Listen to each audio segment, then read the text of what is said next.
Welcome, dear listener, to Folktales by Firelight, where the stars blink like stories waiting to be told, and the wind still whispers the wisdom of old.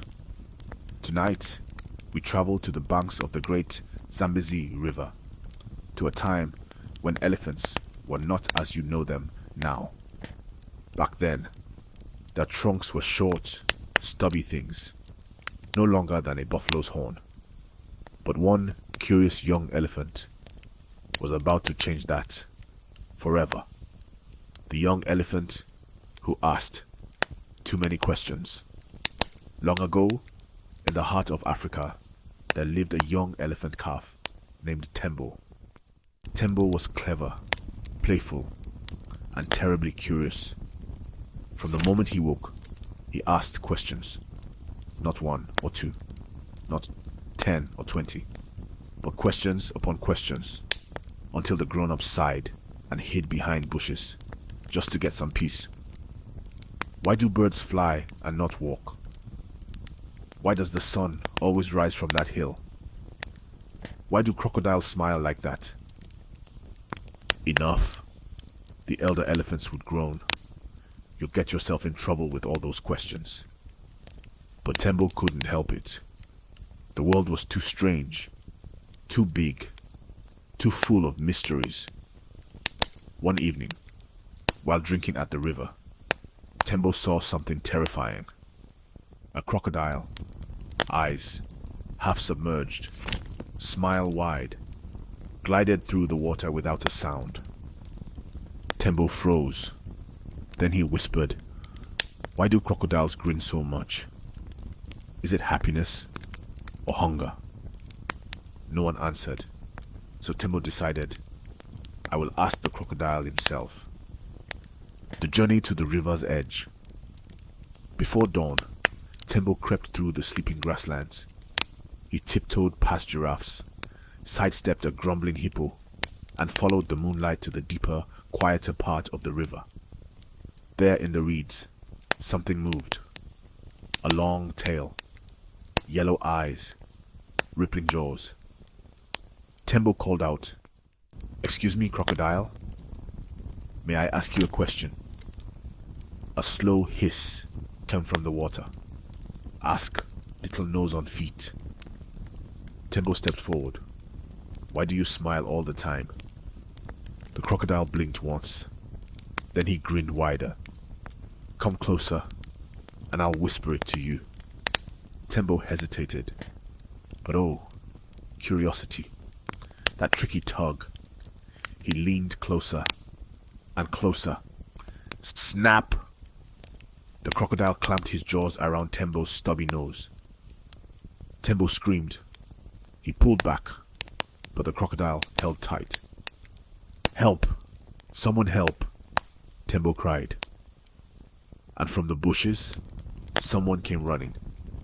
It was Noko the monkey, swinging from branch to branch with a shriek. "Tembo, what have you gotten into now?" Tembo's eyes were wide. "He won't let go." The crocodile growled, "I'm only answering his question." But Noko was clever. He grabbed a long vine from the fig tree, tied one end to Tembo's waist, and the other to a sturdy rock.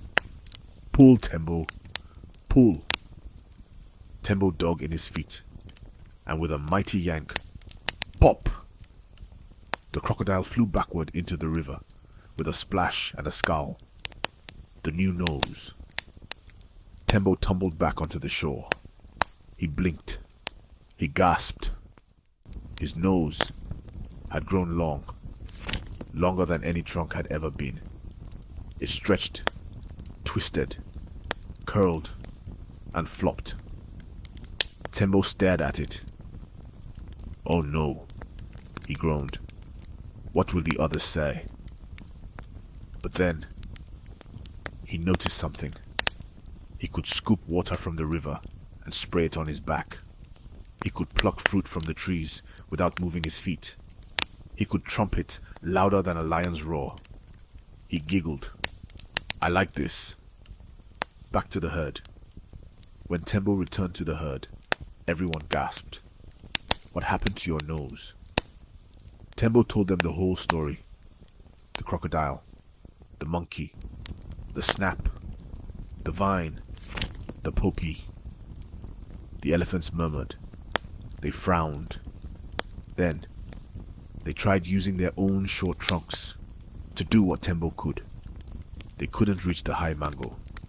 They couldn't splash their backs. They couldn't trumpet with the same flourish. And so, one by one, they went to the crocodile. Each elephant calf, one at a time, approached the river. And every time, snap! The crocodile pulled, the vines yanked, and pop! A new long trunk was born.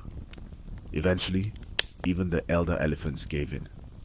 And soon, the land was full of trumpeting giants, with trunks long and mighty. And that, dear listener, is why elephants have long trunks. Not for fashion, not for vanity, but because one curious little calf refused to stop asking questions. So the next time you hear someone ask why, don't shush them. They might be about to discover something big, something bold, or something beautiful. You've been listening to Folktales by Firelight, where wisdom hides in curiosity and courage grows from one small question. Until next time, stay curious, stay listening, and let the stories find you.